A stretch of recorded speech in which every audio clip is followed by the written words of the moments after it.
So looking now at the column tab, and I've actually gone into an existing profit and loss report that I had in the system. And for my column 1, I want to show the account number and the name for all of those GL accounts. You can choose to just say the account name or just the account number, whatever makes the most sense for you. And then for my column heading, I'm going to just leave it a period name. You can give it a custom header. Maybe you want to call it something in particular, but period name is fine for me for this report. And then in my next column, then for my column type, I'm going to say actual, which is going to then bring in my reporting period. So calculated value, I'm going to say default.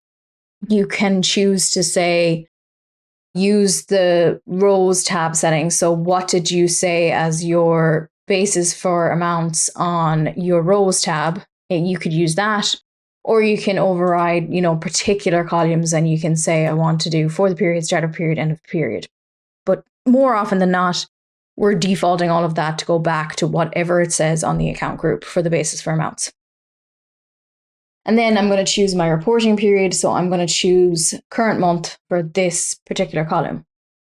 I'm not doing any offsets right now, and I'm just going to say its period name is fine for my column heading. I can put in a custom one as well if I want here.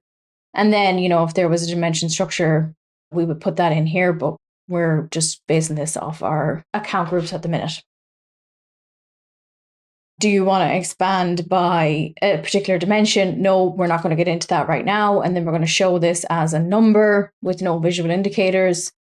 There's an option to hide column. We're not going to do that right now. So this is column 2, which is basically just going to show me my numbers for the current month. And then in column 3, it's column type of actual, default to calculated value. Once again, I've chosen current month, but I'm offsetting this by one prior period. So here it's showing me the month of August, and because this is offset by one prior period, it's showing me the month of July. So I have column 4 then, which is going to be exactly the same, but it's offset by 2 prior periods. So I have my June, July, and August numbers being pulled in to this report. So if I preview the report then, it's going to give me my 3 different columns with my amounts based off of those months that I've put in. So here's my accounts.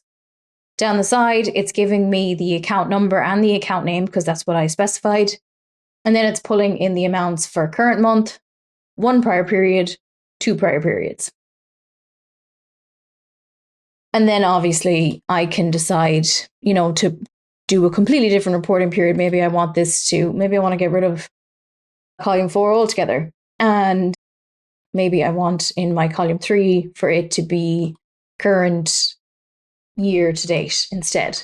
And then I'm not going to offset that. I'm going to preview that and then show you what the report looks like based off of those changes. So now it's giving me my current month, and then in my other column, it's giving me my year-to-date totals.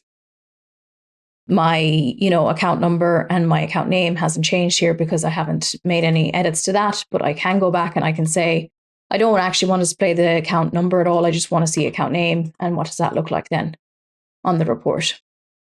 So now it's not showing me those numbers. It's just giving me the account name. So however you want that to display. So it's kind of going to be a bit of playing around with how you want that to look as well.